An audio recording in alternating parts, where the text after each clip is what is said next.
So my name is Melissa Lipson. I'm one of the librarians here. And we are talking about a favorite topic of mine that I can kind of bend your ear on, which is systematic reviews. I just use that name because it's kind of the most name recognition. But we'll talk about other types, scoping reviews, rapid reviews, things like that. And it's kind of designed for if you don't have to be conducting this type of project. You could just be reading it. You'll know if you're reading it, what are the red flags? What are signs that it's not up to par and you want to be very careful about it? And if you're writing it, how to not fall into the traps that people oftentimes find themselves in where they're kind of inadvertently creating a formal to be used for patient care. So we're going to cover so much ground. I've tried to jam pack it, and I don't want you to think we won't, because I'm going to lead with myth number one. So actually, frequently when I prep for this type of thing, I even lose my voice because that's how much talking I'm going to be doing. But I can't actually teach you how to do a systematic review in an hour, and I can't even teach you how to do a literature search in an hour.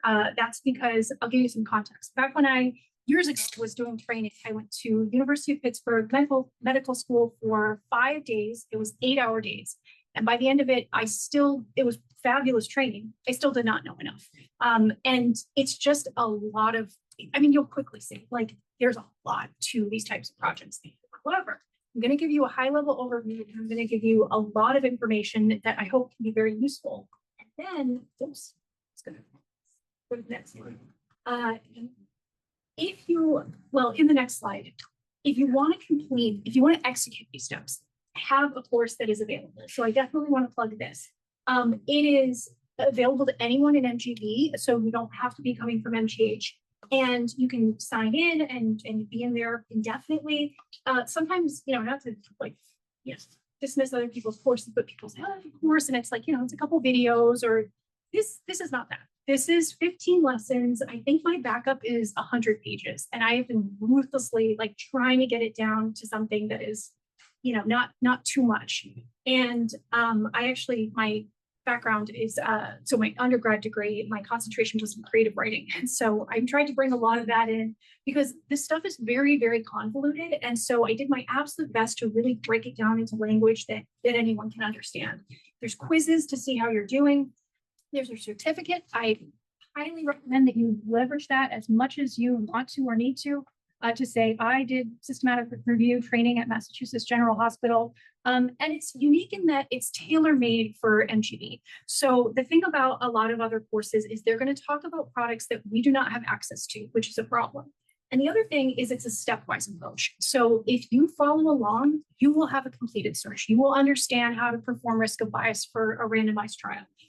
It's not like we're talking about subject headings later on. We're talking about subject headings generally. It's do this, do this, do this. And as far as I can tell, I've looked across the system. I can't find anything quite like it. So it should be pretty unique. So I don't want to scare you off when I say that these are a lot of work, because they are. But the thing is that they matter. And so I want to talk a little bit about why it matters to read them, to do these types of projects, and to do them well. So what I like to say is that systematic reviews are the closest thing we can approximate to the truth. And that's because there is a team, they have a question, they find everything that has ever been published on that question. And then additionally, they vet it to make sure that it's of a high enough quality. And I think I love these projects. I think they're so cool because I can't tell you how many times I've heard someone say something, ridiculous, and then say, well, if you look at the research, and it's like, well, what research? What research specifically? And what is the quality of that research? And that is what these types of projects aim to do, which is a really wonderful thing. And so as a result, they are trusted. If you open a newspaper or read online, you will see them cited a lot. And when I do classes where I do literature searching for nurses and the like, they'll oftentimes say, how do I limit to just systematic reviews? Because that's how much they trust them. And then on top of that, if you're in patient care and you're using this to help you with a patient care question, it's wonderful because they do the work for you. They went out, they found the evidence, they vetted it. So they're a wonderful thing to both read and do. And I say systematic reviews, but there are so many types of reviews that are out there. This is just some of them. And there's even more. Linked there is our service page, So at that link, you're going to find things like decision aids, flow charts, that sort of thing to kind of guide you to the right one. Additionally, we have a service. So we are able to help any person with someone who has an MGH or BWH on their team. We're going to take care of the search for you. We're going to do and a lot more than that. You don't have to worry about a lot of the stuff that we're going to be talking about today. We will join your team as a co-author. Jillian, she's in the audience of the virtual. She also does, so she does narrative reviews. We'll talk a little bit about what those are for an acknowledgement. And part of our role is guiding you to the right one, especially if you're doing one of the like weirder ones that you may not have heard of before. That's where it's really crucial to have like an information professional come in and help you out. But yeah, so what I tell people is like, I know systematic reviews, they get a lot of the glory, and you can do a meta-analysis on top of that or not. It's up to you. But it's about finding the right fit. So I tell people like, think about a college or a field study you know very, very well. And you know what the best program in the country is for that field study. And the answer is not Harvard. Think of one where that's not the case. So for example, University of Iowa has the best MFA program in the country. You know, and for example, if you were to get into Carnegie Mellon for computer science and you were to get into Harvard, if you are smart, you're going to go to Carnegie Mellon because you know that when you sit down with employers, they're going to know the program, they're going to know people who've been there, you're thinking strategically. So that's what you need to think like. You need to be thinking, you know, and there's also other reasons like, we'll talk about this later on, but if you were to submit your protocol to Prospero and you should have done a scoping review, they're going to reject it. So there's things like that, but you want to be thinking in that way. In fact, the very first paper that I was ever listed on, it pivoted. It started out as a systematic review. It went to a case study, and I was absolutely crushed at the time. And then looking back, I realized that was the right move because they got into a good journal and they didn't have, you got to be thinking about how much time you have. Do you have the resources? Do you have the people available to you? That sort of thing. So I keep saying systematic reviews. Really what I need to be saying is comprehensive reviews. That's really what we're talking about here. So the biggest distinction is going to be, is the literature review that you are seeking to publish or reading, is it comprehensive or non-comprehensive? In other words, are you finding everything that has ever been written on your topic and doing a lot more than that? You're doing protocol, reproducibility, transparency. We'll talk about that. Or are you finding some of what's been published? And if you're finding some of what's been published, you don't have to worry about pretty much anything that we're talking about today. It is it's a really, really good one to choose if you know, it's just you don't have a team, you don't have the resources available to you. It can be a great jumping off point where you can start there and say, okay, I'm ready. And now I want to do, you know, systematic review or one of those. And for comprehensive, that's going to be things like scoping reviews, rapid reviews with an asterisk. We'll talk about that. Umbrella reviews, things like that. What this means when we say, so it's all available literature, everything that's been published. It is more than PubMed and it is more than keywords. PubMed has a lot. It does not have everything. And keywords, just going to, you know, putting in some keywords, that is not going to cut it. That is not rigorous enough. That will not find everything. And this is a really big deal because the thing is, you cannot be accused of cherry picking the evidence. You have to, if you have some bold claim in your paper, and there's some paper out there that you didn't realize that you missed that completely refutes what you found, you have a really big problem on your hands. On top of that, it needs to be reproducible and transparent. People do not think of this type of thing as a science experiment, but they should. The way that we understand science is we do an experiment, we do it again, we get the same result. That is how we know it is true. Same thing is true for this. You do the search once, you do it again, assuming nothing new has been added to the places that you're looking in, you get the same number. So this is a really big deal. And then transparency, that goes hand in hand. If you don't give me enough information, I can't redo what you've done. And all of this is seeking to reduce bias. And sometimes when I say reproducibility, people say, oh, yeah, whatever. So think of it this way. If you find something really, really cool in your paper, really amazing, and no one can prove it, what has happened is you have just found completely meaningless data. And we do not want that to happen at all. So 90% of the time, you're going to be doing one of these guys. These are what follow under the comprehensive kind of umbrella, bucket, title, whatever you want to think of it. Of course, then we have rapid review that just went word about it. So, for the weirder ones, I would say to talk to a librarian because they're going to be able to guide you through that. But let's talk about the little distinctions between these guys, because they're not all the same. So we'll start off with the systematic review. So the systematic review, the team goes as a question, finding everything that has been published to answer that question. And then on top of that, they're vetting the evidence. You can do a meta-analysis. If you would like, you would bring in a biostatistician, but you don't have to. And then you would do, as we talked about, the very, very exhaustive search.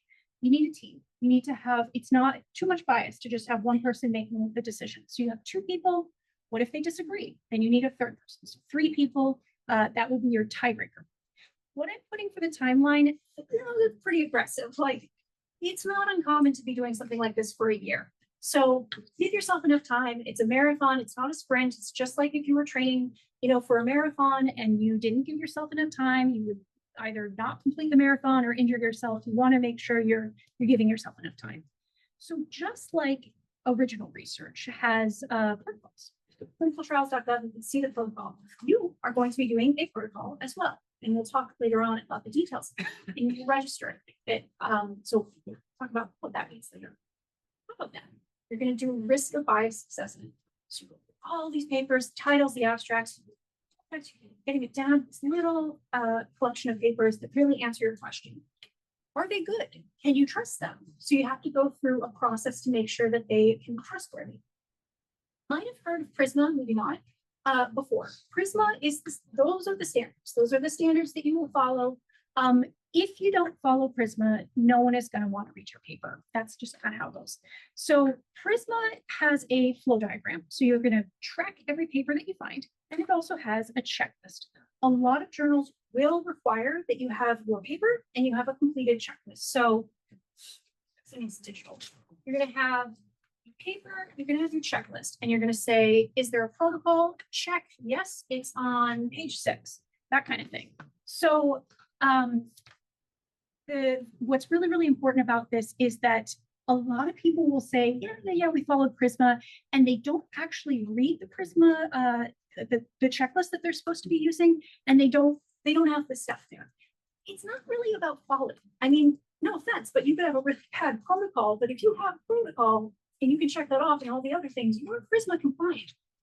Quality, you're going to want to look at something like, look to Cochrane, look to JDI, look to the Campbell organization, these kind of big players, to see, they don't walk you through, they don't handhold you in the way that the course does, but they will say, like, these are the things that kind of how you need to do this for quality. So again, the course gets into all of this, but those are the main things that you need to keep in mind. Scoping reviews. This is a huge myth. People think scoping equals easy. That is not true at all. Scoping reviews are done because you're asking a scoping question. So systematic reviews, by and large, are looking at interventions and exposures. Like, does this drug work? What if your question doesn't fit into that? You usually use may have heard of PICO before. It's a way of structuring a question, a research question. You're going to use something called PCC. Population, who is this happening to? Concept, what is happening? And context, where is this happening? Like the ICU, nurse-led models of care for patients with diabetes, something like that. That is why you would select something like this. Now, where you will get a little bit of a break is you do not do quality assessment. That does not happen. If you do, don't do that, because in peer review, they'll be like, you didn't need to do that, throw it away. So but the thing is, in terms of the search, the team, all this other stuff we just talked about, it's just as much. It's still finding everything. It's still really, really rigorous. For your standards, there's a separate checklist. It's called Prisma for Scoping Reviews. That is what you need to follow. Rapid review. Rapid review is done because we saw a lot of these during COVID. Because the information needs to get out really quickly. Monkeypox, new technology in a hospital. Not because you're like, I didn't plan properly. That's not a good reason. It's done where you're following the systematic review workflow, but you're taking shortcuts, and you're looking to places like Cochrane, who will tell you where it is okay to take those shortcuts. And then you're also reporting on them. You're saying, you're letting everybody know, hey, we didn't have time to do full risk of bias, just looked at these things, that kind of thing. So what this means is you're finding nearly everything on your topic. Maybe you don't look at the unpublished stuff, vice versa. We'll talk about that later on. So maybe you don't cut a database, something like that. for the team, maybe at one point you just have one person doing a certain step, but you tell everybody that's happening. Do still need the protocol and all that sort of thing, and you follow Prisma RR, just Prisma for rapid reviews. So let's talk about the ways people get it wrong. So these things, there's many myths, but these are the big that I see time and time again pop up to the point where I'll sometimes hear these things like verbatim in a team meeting.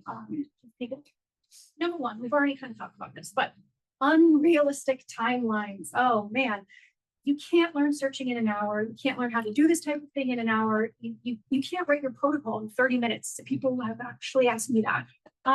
You're with the searching that we'll talk about later on, like you're literally putting together algebraic expressions. This is really rigorous. So take your time, give yourself enough time.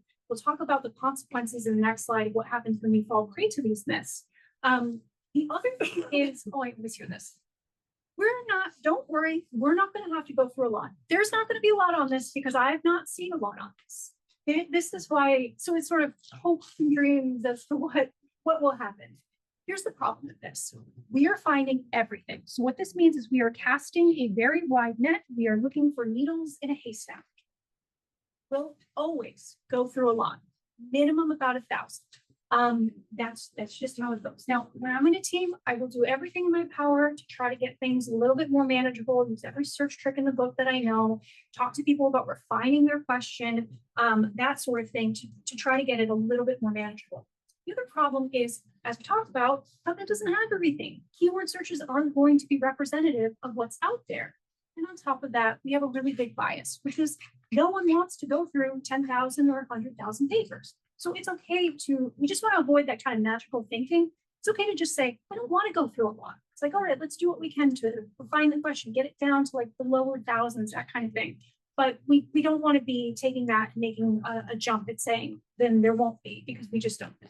And also, if you work with an informationist, I've done a lot of math over the years, and as have other people, I can give you a pretty accurate estimate, but again, that would be using a person who does this for a living. What leads to really big numbers? Really broad questions. So you can't have a really, really broad question because you have a really, really big search. Here are your options. You have a really big question. Okay, well, then you can have a small search, be like a narrative review, or you have to bring your question and rein it in. I tell people it's like if you were in college and you said to your professor, I want to do a project on women in the 21st century, they would tell you, they wouldn't say get out of my office, but they would say, that's not possible. Like, you gotta rein it in. You can't do all cancers. And also, I think people mistake broad for important. You could do a rare disease that is narrow. That's unbelievably important research. So get your question under control. That's going to be the key. That's why PCC and PICO exist. Let's get it under control.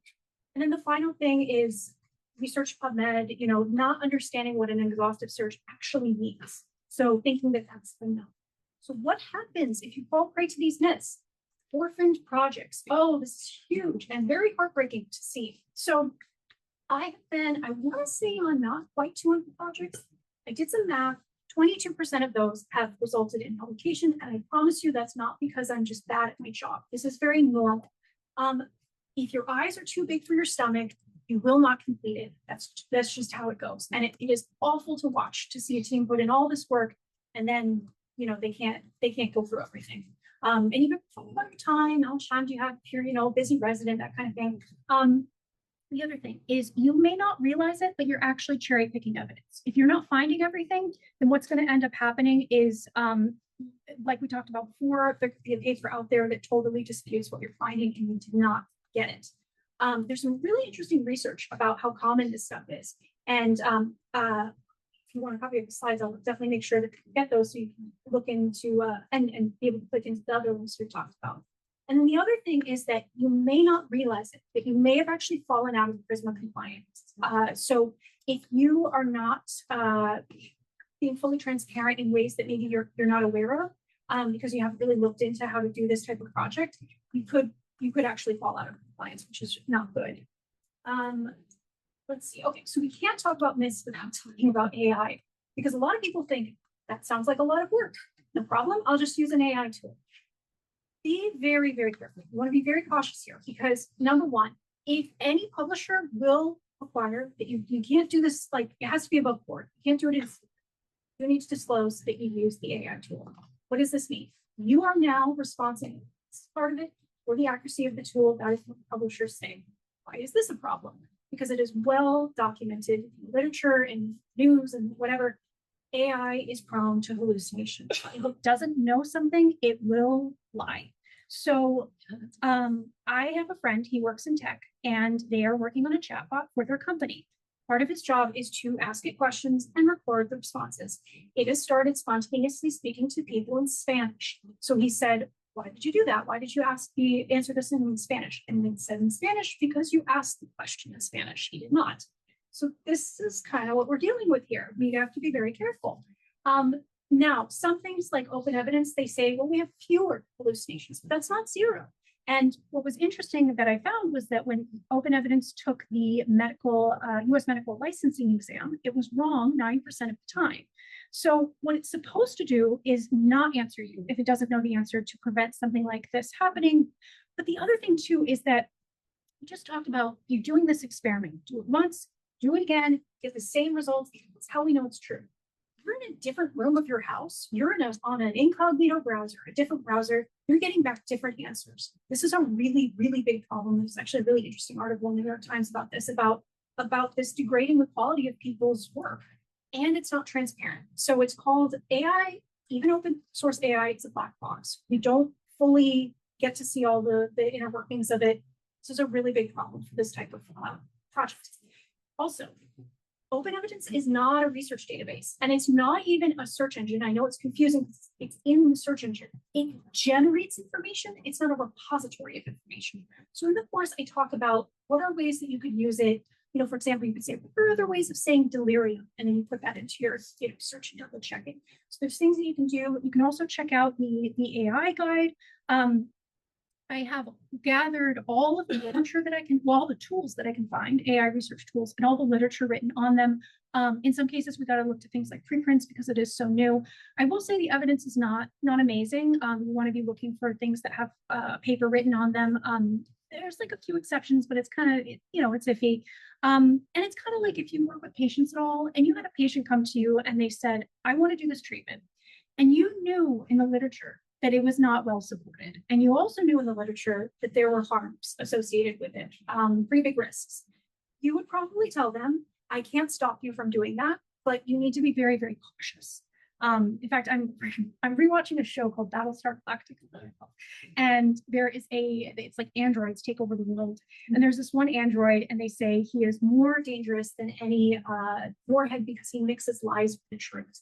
And so that's kind of what we're dealing with. And when this specifically, we're talking about literature reviews. What this means is this has been documented. Fake papers, fake mesh terms. We'll talk about those later on. We had some come to the library looking for a paper, and it was a literature review. They used ChatGPT. A huge portion of the papers they didn't exist. They were completely fabricated. So be very, very careful. And come talk to us if you have questions about that kind of thing. So let's say you're like, okay, what is my first step here for doing something like this? Your first step is going to be this protocol. You got to do it. You got to do it for FRISMA compliance. A nice thing is that you can publish it as a standalone paper. So you get 2 papers for the price of 1. What you want to avoid is the love letter protocol, as I like to call it, where you have a couple pages where you say, I love my topic. It's so important. That's really not what this is about. I mean, there is going to be a small section for that. This is going to be about, here's my topic, and here's why you can trust what I'm telling you. Did you blind the reviewer so they don't know who's making what decision? That's very good. Did you do a pilot? So you have people testing out the screening, and then they go ahead and do it for real. It's also very good. That's the kind of thing you want to talk about. And you want to be following Prisma for protocols. It's a separate checklist. You do not need to read it because we have templates. These are available on our service page. So I have a scoping review one, a rapid review one, and a systematic review one. And it walks you through it, walks you through how to answer all of these questions. Registration. Registration is like, these are like clinicaltrials.gov for these types of projects. You want to put it out to the world and say, hey, this is what we're going to do. And then that way people can check your published paper and say, did you deliver on these kind of campaign promises? And if you didn't, do you have an explanation as to why? Because that's really important. So for a rapid and systematic review, you're going to put it into Prospero. they will not accept scoping reviews. That needs to go one of those guys instead. So OSF and Fixture are usually the ones that we use. So the next one that we're going to talk about is searching. This is not searching. This is HTML. This is what makes up web pages that you look at every single day. Obviously, there's things like scripting languages and stuff, but this is it. This is the bones of it. Searching is a scripting language. Technically, it is not a programming language. It's different. So I think that's really dumb personally, because it takes just as much time and energy to learn. But this is the kind of thing that you're going to be learning should you choose to take this on your own. If you're like, oh, I don't think so, that's fine. You can come to us and we can do it for you. So back when I was a teenager, I put together websites for fun and I uploaded them to my mom's FTP server. And so it is this is a type of markup language, and the searches will be another type of markup language that you're going to learn. You're actually going to be learning multiple markup languages because PubMed, they're all different. So PubMed's a little bit different from Embase and that kind of thing. You may find, this is my like armchair psychology thing, but you might find that this type of learning is a little bit different from what you've done in the past. And that's because my theory is back when I was in school, I did not like tests, and I did classes that had projects and papers. And it was very interesting to talk to people who said, I'm the complete opposite. They were very good at memorization, and they were very good at, they preferred tests. This is going to be a little bit of memorization, but a lot of it is building, creating, and troubleshooting. Something happens that should not be happening, and you need to figure out why. This is not that dissimilar from patient care, where a patient comes in, things happening that should not be happening. And if you're good at what you do, you can look beyond what you've memorized if it doesn't fit into any of those categories and still figure out what's going on. In fact, anyone on the screen is going to see this, but I actually have a callus on this pinky. I have a horrible habit of chewing on my finger when I concentrate, and I did it with HTML and I do it with this search work. That's kind of the level of concentration that you're going to be losing. And so if you're reading this type of project, the search needs to be confusing. You need to look at it in the supplement and be like, I don't totally understand what's going on here. And actually, sometimes the more confusing it is, the better. So this is what we don't want to do. And I can insult this all I want because I drafted this. I made this up. So this is very, very common. And people don't know that this is totally and completely unacceptable. The problem with this, as we talked about, that is not going to get everything. This is not going to get everything. Even with the ands and ors, it's not enough. So I'll give you, well, okay, I'll tell you, like with peer review. When I'm a peer reviewer, I try to take this type of thing and take it with a grain of salt. What I find is that if this has happened, there will be issues with risk bias. There will be issues with data extraction. And so the example I give is, I dealt with this less as a renter and more so as a homeowner. When you're a homeowner and something breaks in your house, you have two options. You can find a contractor, you can afford a contractor, you can get a contractor, or you can watch YouTube videos and learn how to do it yourself. It's not gonna be as good as the contractor, but those are the options. And this is neither of those things. This is what I believe people call the landlord special. This is where you'll just slap something together because your options are, you can find the librarian, pay them in co-authorship, or find training, course from a librarian and learn how to do it yourself. But this is not those. This is just kind of putting something together. And when I was a renter, I had a place that I lived in that had a terrible paint job. They didn't take the out covers off. There was paint on the doorknobs. And there was a giant crack in the foundation of the basement. So this happens with papers where you've done something like this, there will be problems with other things because we have insight into their decision making, which is when they're faced with something new, difficult and challenging, they're not going to take these, they're going to go the third way. So you don't want to do this. If you can keep doing this and do what we talk about, you are going to be so ahead of so many papers. People might even think you're a librarian, which is pretty cool. So this is what you will want to do instead. And I should preface this by saying, this is not, oh, a sentence was not acceptable, you need a paragraph. Oh, no. The searches aren't even in here. The searches are like 2 pages minimum in the supplement. This is like, a sentence is not acceptable, you need like 2 to 8 pages. I've worked on searches that are longer than the paper itself. I've worked on searches that are like 28 pages. That's not going to happen to you because you're not doing the full stuff that a librarian would do when I'm doing every database I can think of. But you need to document it in a certain way. And the course tells you how. Because if you tell me you searched Embase, that's not good enough because it needs to be reproducible. And you can search Embase through embase.com or Embase through Ovid. I have to know which one it is. Also, there's ways about citing the software, citing the standards. But the biggest thing is that the search itself should not be able to fit in the paper and certainly not the abstract. It needs to go live in a supplement. It needs to be long. I would say minimum 2 pages. Right. So I keep saying, oh, PubMed is not enough. Okay, so what else? Yes, you will likely use something like PubMed. Specifically, you're searching the Medline collection of papers. You got to say all of this, and you'll be using something like PubMed. There's some other options. But on top of that, you got to be looking in things like Embase, Web of Science, Cochrane. You're not going to pick these willy-nilly. You're going to pick these based on research that has been done. Again, the course gets into all of this, but you're going to pick it on research that has been done on what is the best recall, what is the optimal database combination. So what this means is that if something is not in PubMed, that's okay. It might be in Embase. And if it's not in either of those two, we're good. It might be in Web of Science. On top of that, say you have a psych angle to your question. You add in something like PsycInfo, CINAHL. There's so many possibilities. You can do Africa-wide. There's so many out there. If it has to do with Africa. On top of that, you want to be looking in a place like clinicaltrials.gov at a minimum. And then on top of that, it is really recommended to look at things like you'll pick based off of your question, preprints, dissertations, things that you feel like could answer your question. These are unpublished literature. So they're going to find the things published literature does not. On top of that, you're going to be doing hand searching. So back in the day, you would walk over to a bookshelf, you would take off a journal, you go like this. That's why they call it hand searching. You're going by hand. We don't have a physical library, so what that means is you pick out some journals that you think are good, and you're just going to browse through them. We're going to make sure we're not missing anything. On top of that, you will be reading the reference lists of the final set of articles. Just double check to miss anything. You want to see who cited them as well. That's important. And again, we do all of this for you as an buffer. A lot of times data is missing. So you have to reach out to researchers and you're going to brag. You're going to brag that you did all of this stuff. For Embase and Web of Science, you do need Harvard access. That's okay. We have a workaround for this. So if you bring one of us on, we have Harvard access. Don't even have to worry about that. But this is a wonderful resource that we have. Most physicians are going to have that instructor in medicine title, but they have a different appointment at Harvard.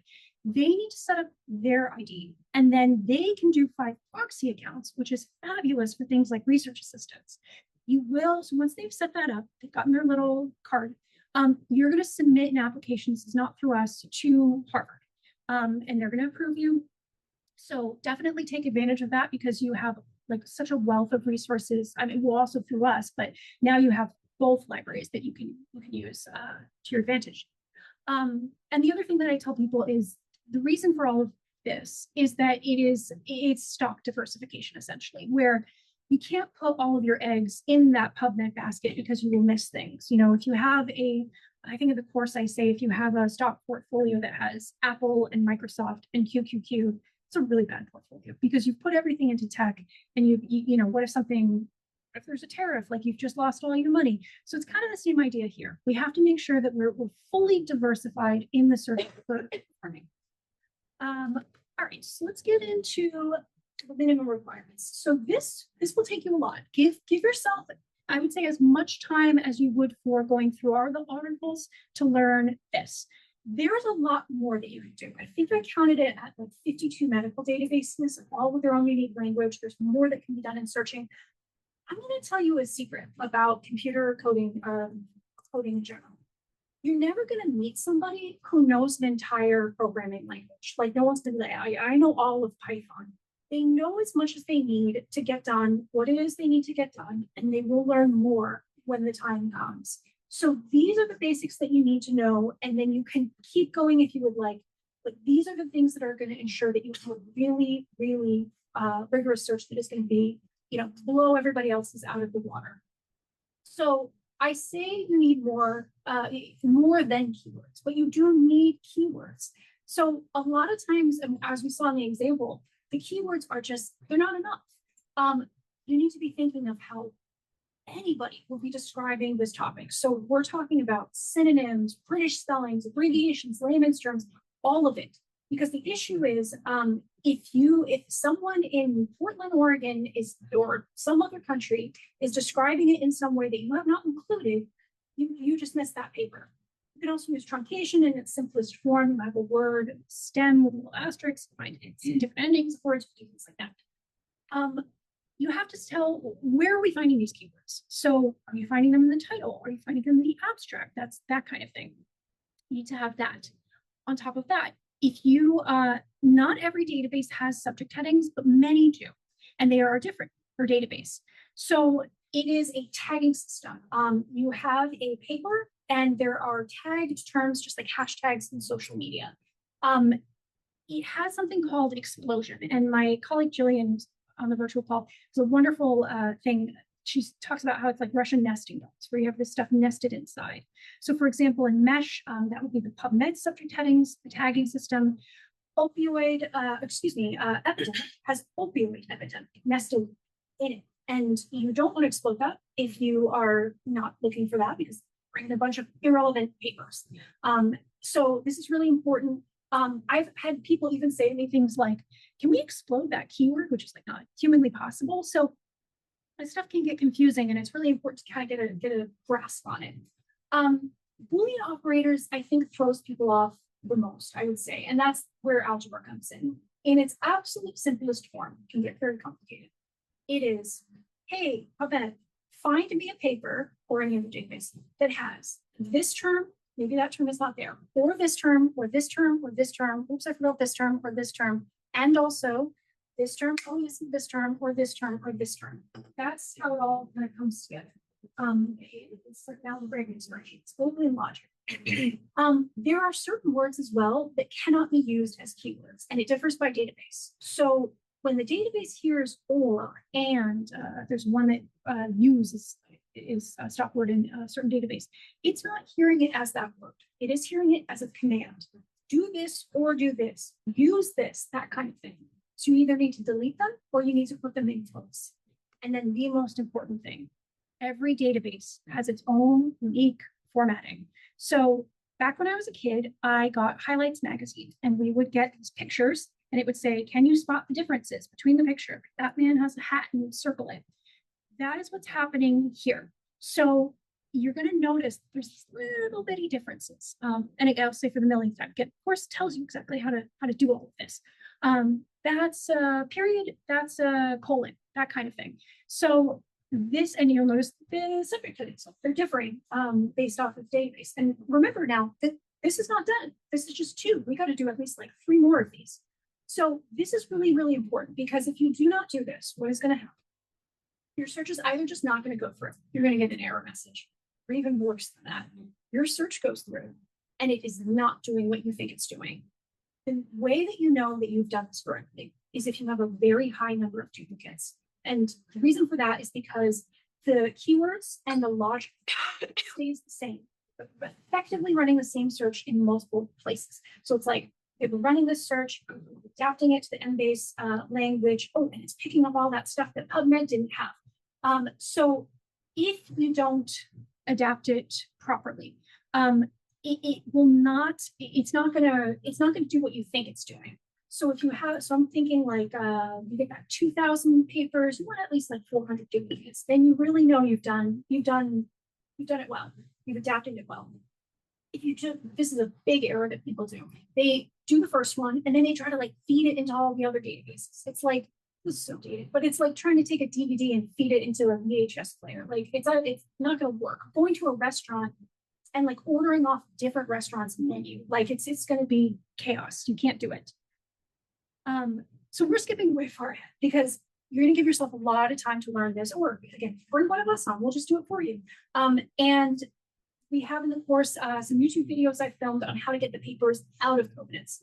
Some people think that Covenants has the papers, and I was very baffled by this until I realized, it's because I've invited them to projects. They open it up, they see all these papers, and they go, can you show me? How do I get to these papers? Covenants does not have papers in it. It is, you take stuff from PubMed, you put it in there. Covenants is your option, or covenants, I'm always mispronouncing it. It's your option to not to using Excel. So you have all of these papers that you found. And do you want to do it in an easy way, a streamlined way, where you can click little buttons and say yes, no, and have all your disagreements in one category? Or do you want to use a spreadsheet, which is going to take you a really long time? Covenants, the company says that they save 71 hours on each project. So it saves a lot of time. This is very exciting. We have MTH access, so you can get unlimited projects. And now BWHers can get unlimited projects. On top of that, you can invite anyone you want, Gmail, to your project. That is okay. It will get rid of duplicates for you. It's got really good at doing that. It will help you find PDFs, helps with extraction. So it's a really wonderful tool. Let's get into risk of bias. Now, as we talked about, scoping reviews will not do this. So what is risk of bias exactly? It is, so we now have, I've created in the course, the Cochrane risk of bias tool is very, very confusing. There's a lot of like missingness of true value, that kind of language. I've broken it down and walked you through how to answer each question on it in language that I believe pretty much anyone could understand. So when we're talking about risk of bias, what we are talking about is we've gone through all the papers, the titles, and the abstracts. Then we've gone through the full text, we're winnowing it down. Now we have these papers. We are not going to throw a paper away because it has a high risk of bias, because it has methodological concerns. We're just going to document it and say, red, this one had some high concerns. Green, this one's pretty good. So this is where it's really important, because you're telling your readers, like, yes, this answered my question, but I really can't trust the information coming out of it. Or there were some issues, but let's take it with a grain of salt, but it's promising, that kind of thing. Or yeah, this is a paper that is really good. It's well done. And so you're going to use a tool, it's sometimes called a scale. It's a checklist. It's a checklist of things where you go through and you're saying, like, was this done correctly? Was this done correctly? For randomized studies, what's very interesting is that you actually aren't assessing the paper as a whole. You're assessing the results or an outcome of the paper. So let's say your paper was on, does chocolate improve mood? You get chocolate, you get a placebo chocolate, and you're looking at, like, yes, it did, and it improved it by this much. That's kind of what you're analyzing. And Cochrane fully admits that, like, it's not reasonable to have you do like multiple risk of bias assessments, like 5 risk of bias assessments for different outcomes. For these other papers, so I talk about the randomized ones because, as we spoke about before, systematic reviews are usually designed to answer questions about treatments, interventions, kinds of exposures. So for treatments, they are answered by randomized studies. They're also the most laborious to assess risk in. You may find that your question is answered by other study designs, and that's where you want to look to these guys, and you're going to cite all of these. So I want to talk a bit about the randomized stuff, though, because I actually find it very interesting. I know some people find it dry. So what are we kind of getting into? So getting into things, science quality.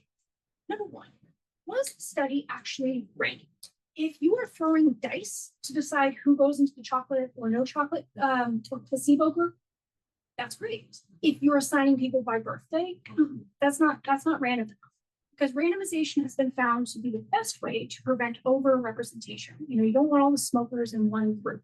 It skews things too much. On top of that, there's a whole issue with whether people knew too much.